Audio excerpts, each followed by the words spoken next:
Assalamualaikum warahmatullahi wabarakatuh. Alhamdulillahirabbil alamin. Wassalatu wassalamu ala asyrafil anbiya'i wal mursalin sayyidina Muhammad wa ala alihi wa ashabihi ajma'in. Subhanaka la ilma lana illa ma 'allamtana innaka antal alimul hakim. Saudaraku, hadirin pemirsa rahimakumullah, di penghujung bulan Ramadan kita punya tradisi mudik. Bahkan kadang-kadang demi mudik kita lupa kalau 10 terakhir di bulan Ramadan adalah final dari puasa kita. Kita menjemput Lailatul Qadar, kita maksimalkan iktikaf, tapi kadang-kadang kita lupa dengan semua itu, kita repot dengan oleh-oleh karena mau pulang kampung. Sebenarnya hal seperti itu baik atau tidak? Tentu pulang kampungnya baik, tapi kalau sampai melalaikan momentum akhir Ramadan tentu tak lebih baik. Gimana bisa dapat dua-duanya? Kita bisa persiapan dari awal-awal, dicicil kebutuhan itu. Kemudian pada waktunya mudik, kita bisa mudik. Dan mudik itu bukan satu yang salah. Rasulullah pun juga merindukan tanah airnya.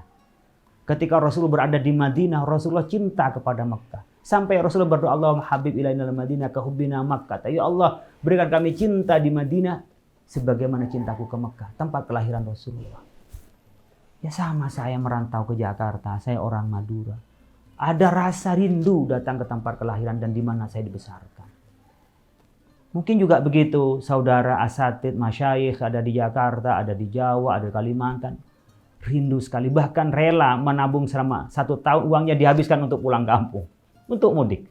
Rela itu demi ketemu saudara, karena memang mudik itu ada berapa manfaat yang bisa kita terima. Yang pertama adalah napak tilas di kehidupan kita, masa lalu kita. Tentu diri kita merasa di-refresh ketika pulang ke kampung. Di samping tentu mengikuti Rasulullah, cinta di mana kita dilahirkan, cinta tanah akhir, cinta di mana kita dilahirkan. Yang kedua, kita bisa silaturahim pada saat mudik itu. Kalau saya punya saudara, ada saudara saya 7. Ada yang di Madura 2 orang, di Surabaya 2 orang, 1 di Lumajang. Saya di Jakarta. Itu bisa ketemu pada saat mudik. Kalau saya pulang seperti kemarin sebelum Ramadan, saya pulang kampung. Gak ketemu siapa-siapa, ketepatan kakak saya di Madura yang nungguin itu sedang di Surabaya. Saya ketemunya di Surabaya.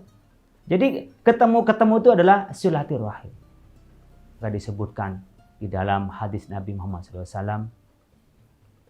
Kalau kita man arada ayyub satu fi rizki.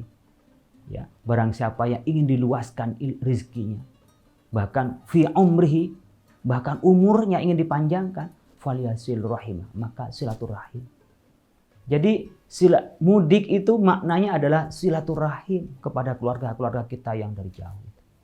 Pada saat mudik itu biasanya pasti adalah ziarah kubur, mendoakan orang tua kita. Cara kita berbakti kepada orang tua kita, selain kita datang tadi satu rahim, kalau masih ada orang tua kita sungkem, alhamdulillah. Tapi seperti saya, ayah, abah saya, ibu saya, sudah Allah panggil. Gimana cara kita bisa berbuat baik, berbakti pada orang tua? Ya mudik, ziarah kubur. Rasulullah memberikan jalan pada kita bagaimana berbakti kepada orang tua yang sudah meninggal. As-salatu alaihim wal istighfaru alaihim wa infadhu ahdihim wa silaturahim.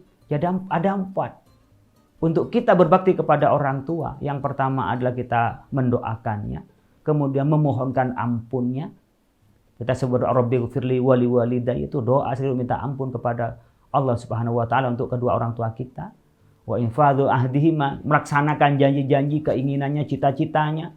Ya, membahagiakan orang tua adalah bagian dari berbakti kepada orang tua. Dan wasilaturrahim li sadiqihima, kepada teman-temannya, saudara yang di kampung, di temannya, kita silaturahim. Jadi mudik itu minimal 3 hal yang bisa kita rasakan. Dan jangan sampai sebaliknya.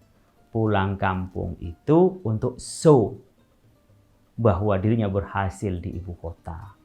Dia hasil dari merantaunya. Lalu dia sombong depan orang lain. Itu fisabilis syaitan. Itu adalah ujub, takabur yang ada pada dirinya. Na'udzubillah min dzalik. Diingatkan jangan pernah ada rasa sombong, karena sifat sombong hanya milik Allah. Jangan sampai kita menghabiskan dana kita semuanya untuk mudik. Gak usah kita gaya-gayaan. Sebisanya saja. Pulang kampung itu niatnya 3. Adalah berbakti kepada orang tua, baik yang hidup atau yang sudah meninggal. Silaturahim dengan keluarga-keluarga kita. Kemudian napak tilas mensyukuri Allah memberikan nikmat kepada kita. Ya, tentunya kalau kita ada kelebihan, kita bisa memberi pada orang-orang di sekitar kita. Di kampung kita mungkin kehidupannya tidak semudah kita di kota. Tidak semudah ketika kita mendapatkan di perantauan. Meskipun banyak orang di kampung lebih kaya sama kita, sekarang distribusi kekayaan ke daerah sudah juga merata. Tapi kalau kita ada kelebihan, ada orang yang tidak mampu, ya mungkin sudah ada bibi famili jauh yang sudah janda, orang tua yang sudah tidak bekerja, berikanlah. Jadi kita ke daerah itu, pulang kampung itu menebarkan kebaikan. Sama dengan ketika kita selesai puasa, kemudian kita berlebaran, kembali pada kefitrahan itu, berarti kita minta maaf-maafan dengan silaturahim itu. Kita kosong-kosong, tidak ada lagi dosa di antara kita. Kalau toh ada salah, saling memaafkan. Kalau bisa dilupakan agar kita tidak larut di dalam kesedihan, tidak larut di dalam permusuhan, tidak larut di dalam dosa. Maka mudik itu menjadi sarana untuk kembali ke fitrah yang sejati, karena hakul mukmin, hak orang mukmin itu tergantung kepada al-mukmin. Allah akan mengampuni kepada kita manakala orang mukmin itu yang memberikan maaf kepada kita. Apalagi orang tua kita, apalagi saudara kita, apalagi orang dekat kita. Ayo kita mudik maknai dengan sebaik-baiknya. Jangan mengotori puasa yang telah kita lakukan terapinya selama sebulan. Ayo kita song-song penyempurnaan puasa dengan kita silaturahim. Kita keluarkan harta itu diniatkan ibadah untuk berbakti kepada orang tua kita. Dan juga kalau ada kelebihan membantu kepada orang-orang di sekitar kita. Mudah-mudahan oleh Allah Subhanahu wa Ta'ala diberkahi hidup kita, dimudahkan rezeki kita, dan diberikan keharmonisan di dalam keluarga kita. Dan kita mampu berbakti kepada orang tua kita untuk mendapat ridho dari Allah Subhanahu wa Ta'ala. Kurang lebihnya mohon maaf. Wallahul muwaffiq ila aqwamit thoriq. Assalamualaikum warahmatullahi wabarakatuh.